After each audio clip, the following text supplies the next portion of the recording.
Muy buenas tardes, señores, ¿qué tal? ¿Cómo están? Como seguramente ya sepan, durante toda esta semana venimos ofreciéndoles un resumen de lo mejor de Me Importas Tú de toda esta temporada. Hoy vamos a hablar del libro Fin de fiesta, del escritor Pedro Charo. En este libro se analiza si los sanfermines acabarán muriendo o no de éxito. Y además, en nuestra sección de salud, vamos a tratar el trastorno obsesivo-compulsivo. ¡Comenzamos!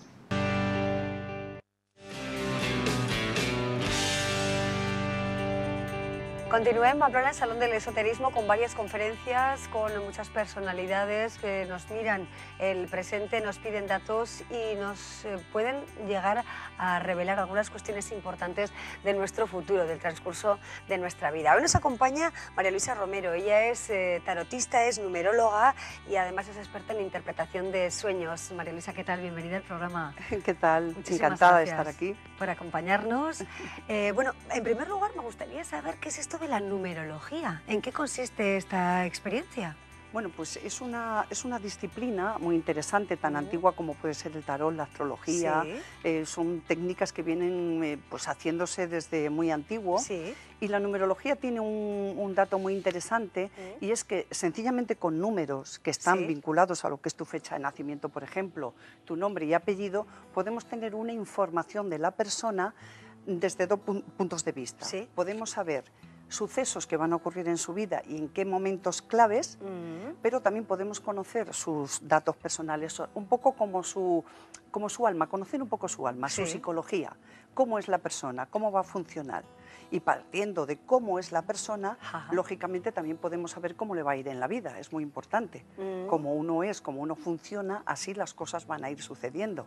Entonces nos aporta una información muy interesante. Bueno, antes de comenzar la entrevista yo le he dicho a María Luisa el mes, el día y el año en el que nací y me dice ahora cuál es mi número, ¿no? Por ejemplo, mira, tú tienes, yo no voy a dar tu fecha, pero tú tienes un número muy interesante que es el número 7 como número destino. El número 7, primero, una de las cosas más importantes que tiene es que es un número con connotaciones espirituales. No hablo de religión, hablo con connotaciones espirituales. Entonces, la persona que nace con este número es una persona que siempre va a ser profunda. O sea, hay como una profundidad de base. Entonces, en todo lo que hacen, los trabajos que realiza y tal, al estar esa profundidad de base, tiene muchas posibilidades de situarse muy bien en la vida. Pero es porque no hace las cosas de forma superficial. Eso para mí es básico. Ese sería el rasgo más importante, ¿no? Eso, claro, es un rasgo muy importante. Pero es que tú tienes además una cosa muy bonita en tu destino, porque tienes en un momento determinado un arcano, que es el arcano 17, que a la persona que lo tiene le da el privilegio de encontrar en su camino a su alma gemela. Entonces eso es un dato que no todo el mundo tiene la suerte de tener y tú lo tienes en tu vida, en tu destino. Bueno, pues así comenzamos hoy la entrevista, yo, bueno, con la suerte de tener a María Luisa a mi lado y de conocer estos datos, ¿no?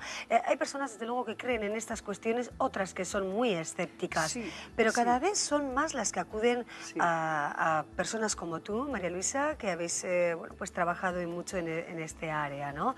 ¿Qué perfil de ciudadanos tenéis ahora mismo? Pues fíjate, el perfil de ciudadanos yo te diría que ha cambiado mucho con el tiempo, porque igual que hace años, yo llevo 35 años trabajando en este campo, igual que hace años pues era mucho pues quizás las mujeres, quizás las amas de casa, ahora ha cambiado radicalmente. Por ejemplo, la numerología tiene una peculiaridad que atrae mucho a los hombres, porque es más como más cerebral. Tiene un punto que no es tanto quizás recurrir a la evidencia, sino que hay unos números, tú los tienes, esos números se interpretan y coinciden con tu vida y ya está. Entonces, por ejemplo, para los negocios es muy interesante, porque podemos tener datos de cuándo se puede abrir un negocio para que tenga más suerte, qué nombre le podríamos poner para que ese nombre sea más exitoso, y eso pues los hombres como que lo viven mejor, más quizás que el aspecto de la evidencia pura, ¿no? María Luisa, y hay quien se pregunta, ¿no? Yo también me pregunto, bueno, ¿y qué grado de rigor hay en todo esto, no? Bueno, yo podría hablar por mí, por los 35 años de trabajo, por los 38, 40, 50 foros que llevo haciendo, tanto Madrid, San Sebastián, Coruña, Valencia. Si las personas, el rigor es, yo siempre digo que de un 80%, eso como mi experiencia personal. Y un 80% en aciertos en la vida de una persona es una barbaridad. Es una barbaridad. ¿Qué personas que le hayan llamado especialmente la atención, María Luisa, han pasado por su consulta? Recuerdo, bueno, esta mañana, de hecho, estaba escuchando, por ejemplo, una entrevista que le hicieron en San Sebastián y que el alcalde de la ciudad, ¿no? Que es un hombre con rigor científico, él es médico, ¿no? Pues se sometió de alguna manera también, como lo he hecho yo, a su disciplina, ¿no? ¿Qué personalidades del mundo de la política, de la cultura, que nos quiera revelar, le han acompañado? Por supuesto, nombres nunca, ¿no? Porque una de las cosas más importantes dentro de este campo es la discreción. O sea, tú tienes que ser una persona sumamente discreta con las personas que atiendes, ¿no? Lo del alcalde de San Sebastián es que fue público, quiero decir que es una cosa que, bueno, lo escuchó todo el mundo y fue interesante. Acude todo el tipo de personas, los políticos les interesa muchísimo conocer sobre todo estos aspectos que pueden ser la astrología, que les interesa mucho, y también el aspecto numerológico. ¿Por qué? Porque con unos números determinados podemos incluso saber, aunque parezca esto una prepotencia decirlo, es saber cómo podrían ir unas elecciones. Casi nada. Casi nada. Y por ejemplo, podemos bueno, hacer numerología a una ciudad, como hizo San Sebastián, por ejemplo. Por supuesto. ¿Qué número nos saldría de Pamplona? Bueno, tendríamos que hacer números que en este momento lleva un tiempo. Yo no sé si disponemos de ese tiempo. ¿Y qué datos se necesitan, por ejemplo? Necesito la ciudad y luego ir poniendo a cada letra de la ciudad un número. Y después hacer la suma. Es decir, lleva su tiempito, 2-3 minutos. Bueno, pues podemos hacerlo, ¿no? Lo podemos a ver qué hacer, número nos sale de Pamplona. Pues ¿no? vamos a verlo. Eso es. Bueno, mientras María Luisa Romero prepara de alguna manera este planteamiento, pues vamos a ver también, y queremos saber, ¿no? Pues del 1 al 10, qué quiere decir cada número. Creo que el número 3, por lo que he leído, ¿no?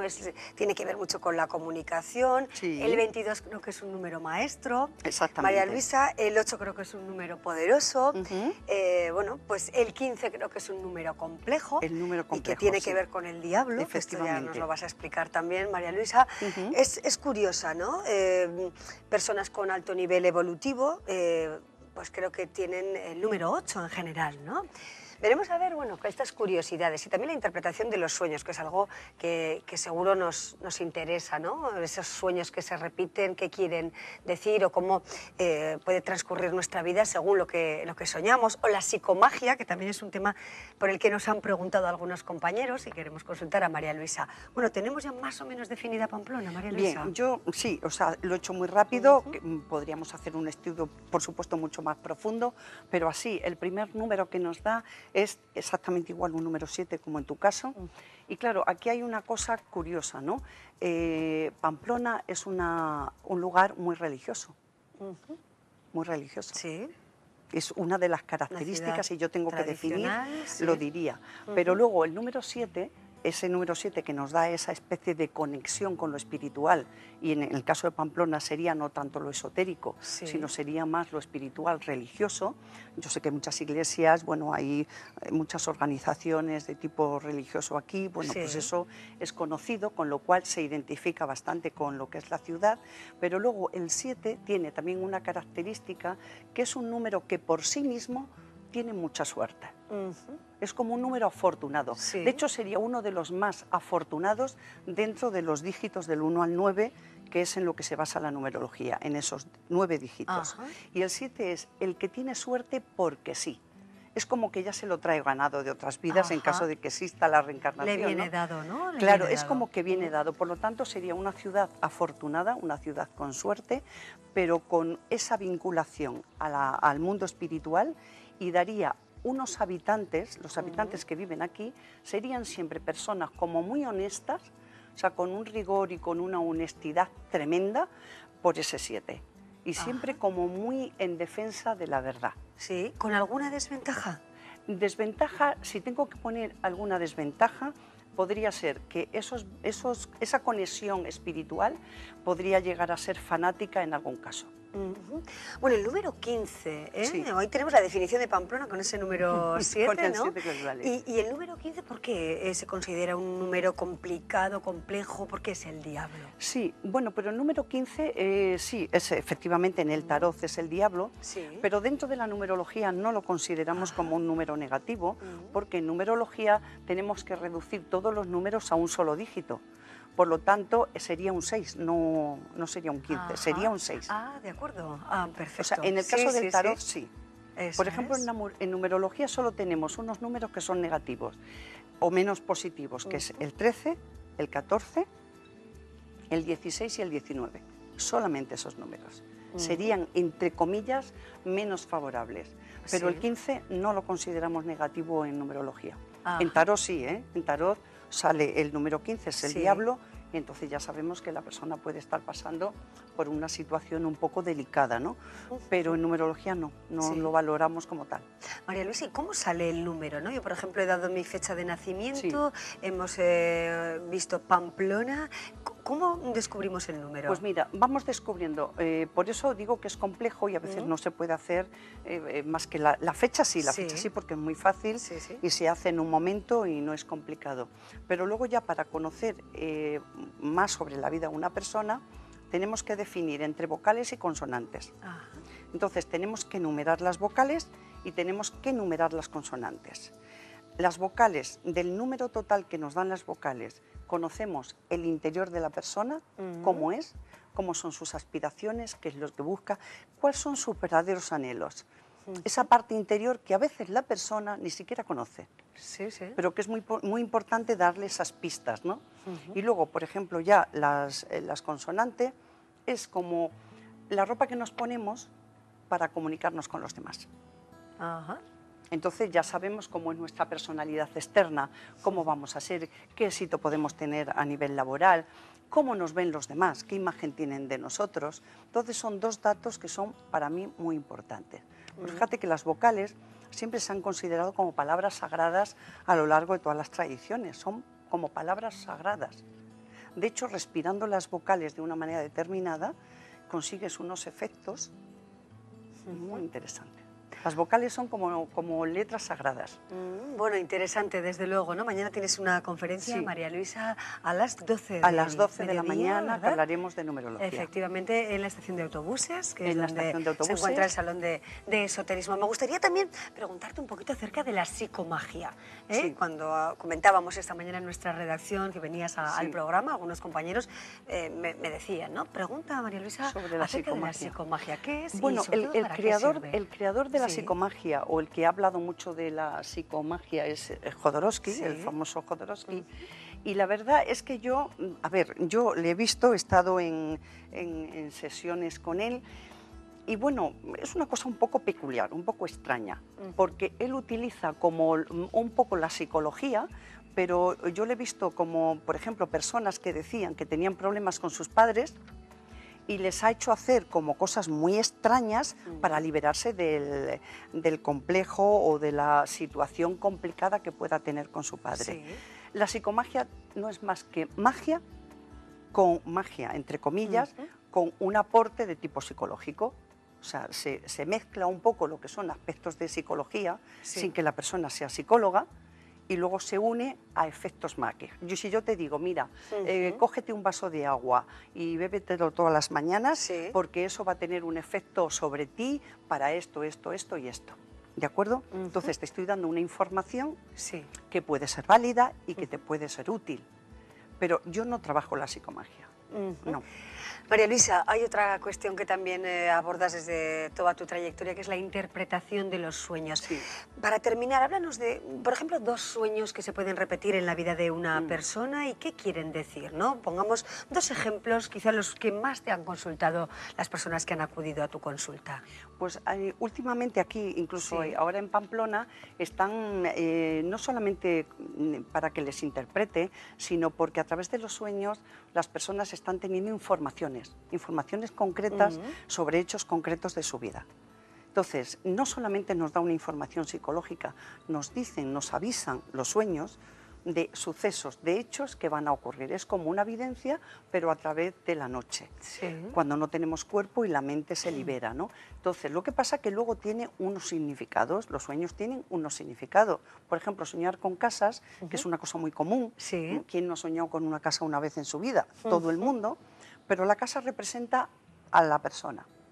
Y dependiendo dónde se esté desarrollando, por ejemplo, los hechos que están sucediendo en la casa, así sabemos qué es lo que va a ocurrir o qué es lo que está ocurriendo en la vida de esa persona. Si es arriba, si es en el sótano, estamos hablando de las ideas, incluso a nivel físico de la cabeza. Sí, sí. Si es en el dormitorio, podemos estar pensando que la persona va a tener problemas afectivos con la pareja. O todo lo contrario, depende cómo sea el sueño. Si es en el sótano, nos está hablando de nuestro interior, de nuestra parte más oculta, de el inconsciente colectivo que decía yo, no el colectivo, el individual, es donde está toda la información que venimos almacenando a lo largo de toda nuestra vida, ¿no? Pues así, dependiendo del sueño, los sueños con agua siempre hablan de emociones. Por ejemplo, el agua está muy vinculada a las emociones. Sí. Y el sueño con agua también es muy recurrente, son sueños recurrentes. La verdad es que es un mundo fascinante, el mundo de los sueños es fascinante. Bueno, estemos simplemente lo que podemos considerar un prolegómeno de lo que puede ser la conferencia de mañana, ¿no? En ese salón del esoterismo. María Luisa hoy nos ha dado algunas pautas sobre cuestiones que conoce bien y en las que viene trabajando pues buena parte de su vida. Muchísimas gracias por acompañarnos, María Luisa, hasta otra ocasión, que sea un éxito tu presencia aquí en Pamplona, y tendremos muy en cuenta, ¿no?, lo que nos has dicho y ese número 7 que ya se me ha quedado ya grabado en mi memoria. Gracias y hasta pronto. Muchas gracias. Si les enseñé la factura de la luz, pues seguro que más de uno de nosotros o de ustedes dice, Dios mío, tengo que pagar 115 euros, pero ¿cuándo gasto tanta luz? Bueno, yo creo que es algo que nos hacemos, esa pregunta nos formulamos cualquiera de nosotros siempre que llega el recibo. Hoy vamos a ver por qué y sobre todo cómo podemos gastar menos energía en nuestra casa. El técnico de la Agenda 21, técnico de Medio Ambiente, José Fermín Costero, ¿verdad? Sí. Nos acompaña. ¿Qué tal, José? ¿Cómo estás? Bienvenido. Hola, buenas tardes. Bueno, la verdad es que cuando vemos 115,63 euros, por ejemplo, como esta factura, pues sí, la verdad es que nos duele bastante, ¿no? Sí, y subiendo, efectivamente. Sí. Y a veces nos cuesta muchísimo interpretar la factura de la luz. Tú ayudas a muchas personas en diferentes cursos a interpretar bien la factura y a ver realmente qué gastamos, ¿no? ¿Qué tenemos que tener en cuenta en este sentido? Sí, bueno, esta semana estamos haciendo una serie de talleres por todos los cívicos de Pamplona con motivo del Día Mundial del Medio Ambiente. Exacto. Que hoy, así que felicidades a todos. Sin duda. Y bueno, lo que estamos haciendo es dar pautas pues, para ahorrar energía y bueno, sobre todo porque eso también supone un ahorro de emisiones de CO2 que provocan el cambio climático y un ahorro económico importante, ¿no? Que hoy en día más que nunca pues es muy importante. Exacto. Entonces, bueno, pues ¿cómo podemos ahorrar energía?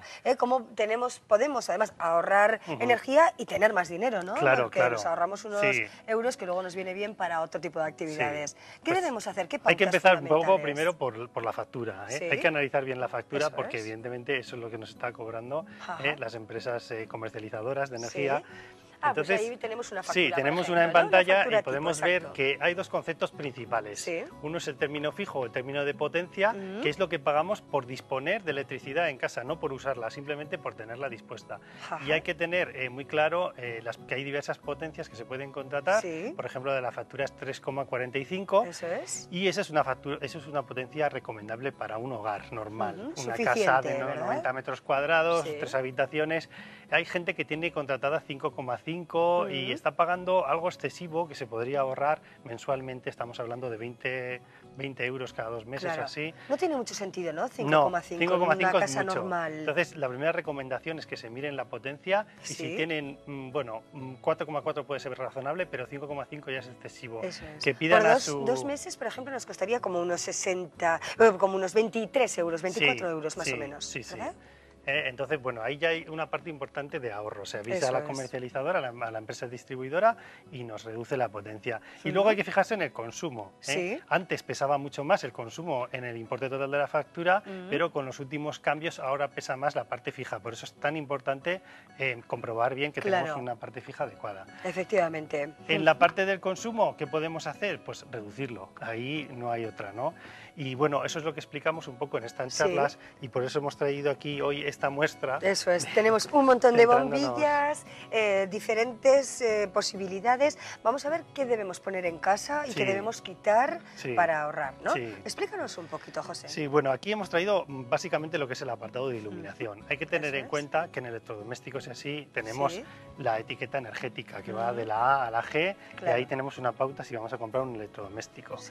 Y luego lo que nos encontramos, que la iluminación también es una parte importante del consumo energético en casa, es pues que las personas no diferencian muy bien de unas bombillas si gastan más, gastan menos.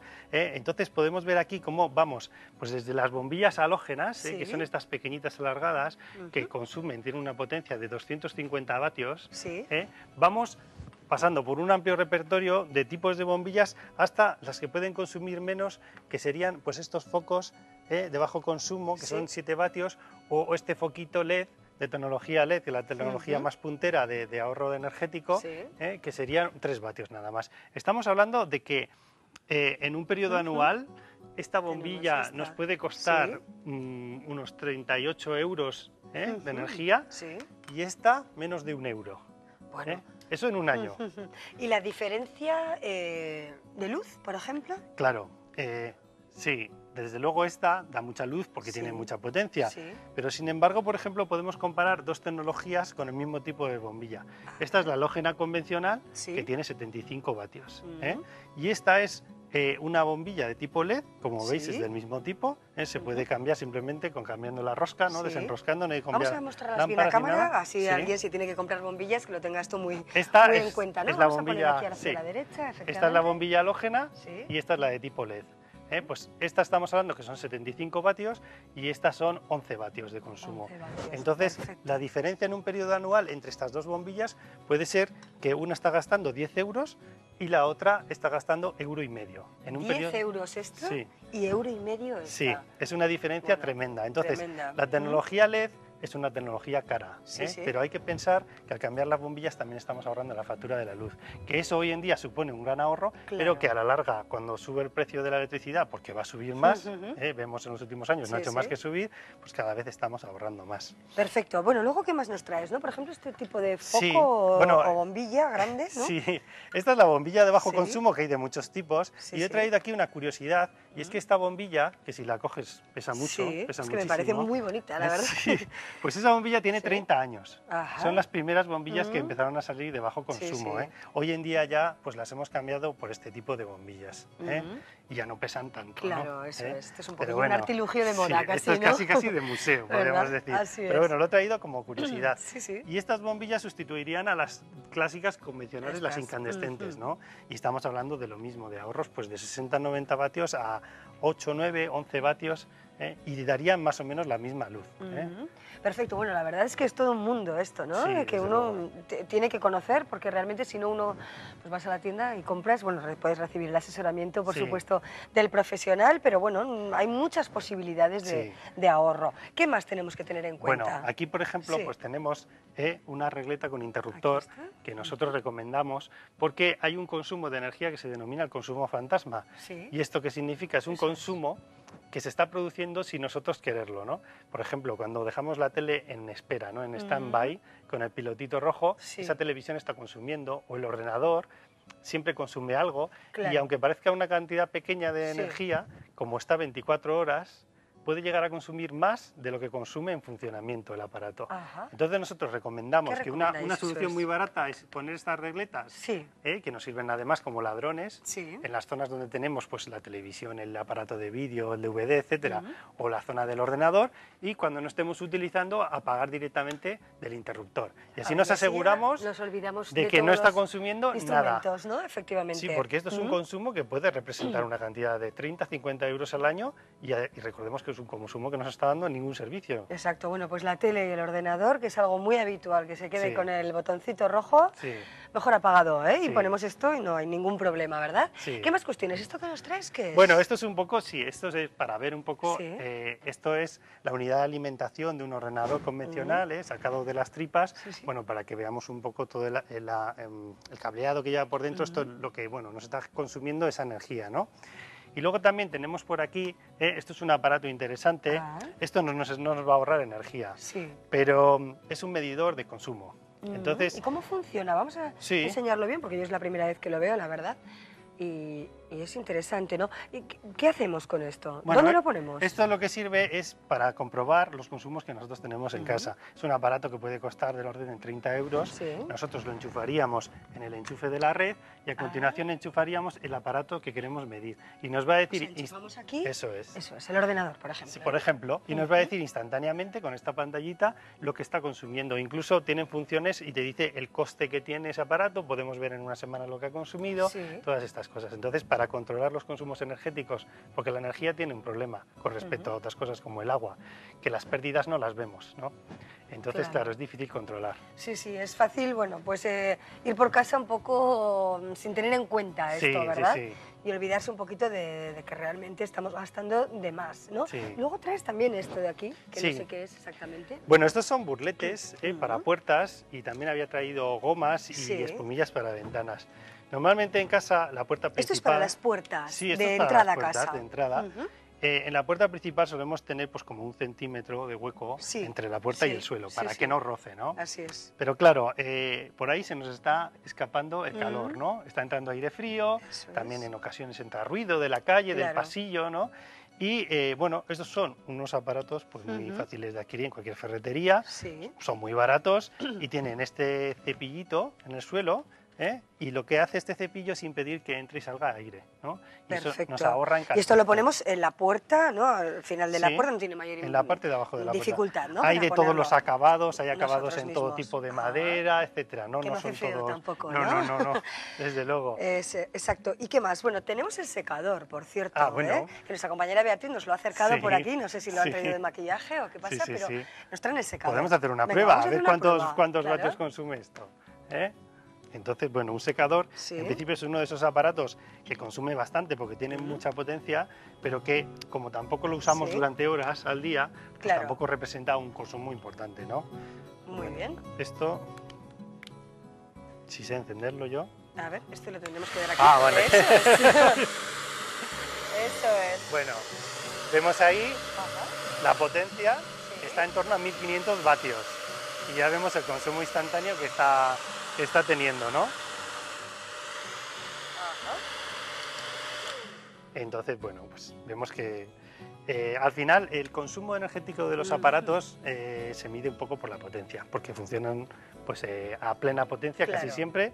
Y bueno, sabemos que un aparato de 1500 vatios, estábamos comparando con esta bombilla que tiene 250 Eso vatios, es. pues esta bombilla funcionando una hora, pues consume 250 vatios hora. Ujú. Y esta funcionando una hora, pues consumiría 1500 vatios hora, ¿no? Perfecto. Bueno, dais charlas acerca de este tema y cada vez hay más gente sensibilizada en este asunto, ¿no? Sobre todo porque hay que economizar en la economía doméstica. ¿Dónde dais los talleres? Bueno, seguramente ahora alguien nos estará viendo y Sí. dirá, bueno, pues yo también quiero saber Sí. un poquito más acerca de esto. ¿Dónde Pues podemos esta ir? tarde tenemos Sí. en el Museo de Educación Ambiental, que está en la Sí. Rochapea, en Monasterio Viejo de San Pedro, a las 7, entrada libre hasta completar aforo. Tenemos un taller que llevamos haciendo desde el lunes Sí, sí, y sí. mañana viernes lo haremos otra vez en el Cidibós San Jorge, también a las 7 y también entrada libre hasta completar el aforo. Entonces, pues bueno, pues animar a los ciudadanos si quieren Claro. aprender estas y otras cosas, porque la charla da para un poquito más, para Sí, explicar más en sí. profundidad, Pues que acudan, vengan, ¿verdad? Sí, José, bueno, si tengo que cambiar ahora mismo, por ejemplo, las luces de mi pasillo, sí. dime qué bombillas tengo que comprar. Hombre, pues para un pasillo yo pondría estas, ¿eh? Mm. Porque tampoco Sí. requieres mucha calidad de luz, ¿eh? No. Son unas bombillas, pues bueno, pues que tienen un consumo muy reducido Sí, y sí. que dan una cantidad de luz suficiente para un pasillo. Eso es. A veces vamos un poco sobredimensionados, Sí, ¿no? En el sí, tema de la sí, luz, ¿verdad? Sí, la luz nos pasa así. Perfecto. Bueno, José, pues muchísimas gracias, de verdad. Nada, Ha sido un gracias a placer vosotros. y sobre todo es cuestión de ahorrar. Sí. Y de ahorrar energía, consumir menos y gastar menos dinero en algo innecesario, ¿verdad? Desde luego, sí. Muchísimas gracias, ¿eh? Nada, que lo gracias a paséis bien vosotros. también en el taller, ¿de Sí, acuerdo? a ver si va gracias. bien.